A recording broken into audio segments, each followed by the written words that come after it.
ആത്മഹത്യ ചെയ്ത വയനാട് ഡിഎംഒയുടെ വീട്ടിൽ മോഷണ ശ്രമം. അന്വേഷണം അട്ടിമറിക്കാനുള്ള നീക്കമെന്നാണ് അന്വേഷണ സംഘത്തിന്റെ സംശയം. ഒന്നാം നിലയിലെ പിൻവാതിൽ തകർത്താണ് മോഷ്ടാക്കൾ അകത്തു കടന്നത്.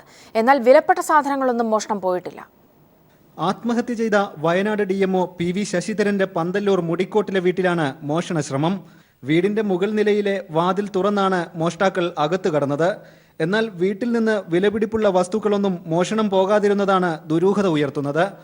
വീട്ടിൽ സൂക്ഷിച്ചിരുന്ന പണവും സ്വർണവും വരെ മോഷണം പോയില്ല.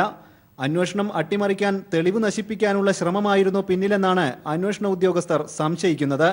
പാണ്ടിക്കാട് പോലീസ് കേസിൽ അന്വേഷണം ആരംഭിച്ചിട്ടുണ്ട്. ഈ വീടിന്റെ തൊട്ടടുത്തുള്ള ക്ലിനിക്കിലായിരുന്നു ഡോക്ടറെ തൂങ്ങി മരിച്ച നിലയിൽ കണ്ടത്. ഭാര്യയും മക്കളും മരണാനന്തര ചടങ്ങുകൾക്കായി കണ്ണൂരിലെ വസതിയിലാണുള്ളത്. സംഭവവുമായി ബന്ധപ്പെട്ട് പ്രദേശത്തെ മോഷണക്കേസുകളിൽപ്പെട്ടവരെ പോലീസ് ചോദ്യം ചെയ്തിട്ടുണ്ട്. മോഷണക്കേസ് അന്വേഷണത്തിൽ വഴിത്തിരിവാകുമെന്ന പ്രതീക്ഷയിലാണ് അന്വേഷണ ഉദ്യോഗസ്ഥർ.